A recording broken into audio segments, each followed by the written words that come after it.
राजस्थान के रेगिस्तान से घिरे कैलाशनगर नामक गांव में एक लड़का रहता था, अनिकेत। अनिकेत दिखने में तेज था, दिमाग भी अच्छा था, लेकिन एक कमी थी, जीवन में कोई स्थिरता नहीं।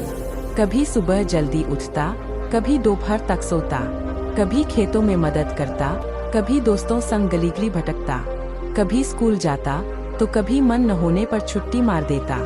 गांव वाले कहते, अनिकेत को बस एक वजह चाहिए, मेहनत करने की भी और हार मानने की भी। उसकी माँ रोज समझाती, बेटा आदतें इंसान का भविष्य बनाती है। पर अनिकेत हंसकर कह देता, भविष्य तो किस्मत बनाती है माँ, आदतें वदते सिर्फ किताबों की बातें हैं। गाँव वाले उसे भटकी चाल वाला अनिकेत कहने लगे थे। गांव में आगमन, संत राघवदास। एक दिन खबर फैली, संत राघवदास जी गाँव आ रहे हैं। कहा जाता था कि वे लोगों को कुछ सिखाते नहीं, बल्कि जिंदगी को दिखाते हैं। अनिकेत की माँ बोली, चल बेटा, चलकर सुन ले, कभी कभी एक वाक्य भी जिंदगी पलट देता है। अनिकेत ने आंखें घुमाई। संत लोग बस बोलते हैं, माँ असली जिंदगी तो हमें ही काटनी है। लेकिन मां जिद पर अड़ गई। अनिकेत मन मारकर चल पड़ा। संत गांव के पेड़ के नीचे बैठे थे। उनकी आंखों में अजीब सी शांति थी। वे बोले, बच्चों, संसार में दो ही दीपक है, एक जो रास्ता दिखाता है, एक जो बहकाता है, और इन दोनों में फर्क सिर्फ एक चीज करती है, अनुशासन। अनिकेत हंस पड़ा, धीरे से बोला, अनुशासन में इतना दम होता तो हर साधु राजा होता। संत राघवदास ने उसकी बातें सुन ली। वे मुस्कुराए, बेटा तुम्हें लगता है कि किस्मत ही जिंदगी चलाती है? अनिकेत बोला, हाँ महाराज, जो किस्मत में है वही मिलता है। संत बोले, तो चलो एक प्रयोग कर लें। संत ने उसे एक पुराना टूटे किनारों वाला मिट्टी का दीपक दिया, जिसमें तेल सूख चुका था, बाती लगभग राख बन चुकी थी। संत बोले, इस दीपक को 30 दिनों तक रोज सुबह सूर्योदय से पहले साफ करना, तेल भरना, बाती बदलना, हवा से बचाना।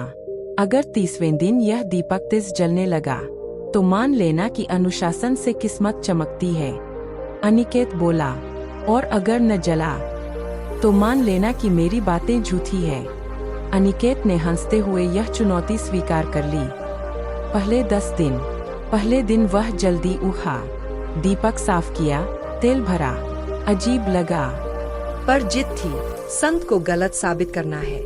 दूसरे दिन देर हो गई, पर वह भागता हुआ पहुंचा। तीसरे दिन ठंडी हवा चल रही थी, दीपक जल ही नहीं रहा था। फिर भी वह जिद से बैठा रहा। ऐसा करते करते वह रोज जल्दी उठने लगा। धीरे धीरे माँ ने देखा, वह समय पर खाना खाने लगा, अपना काम खुद करने लगा, स्कूल भी समय पर जाने लगा। दीपक में अब भी वही मध्यम बुझती सी लौ थी।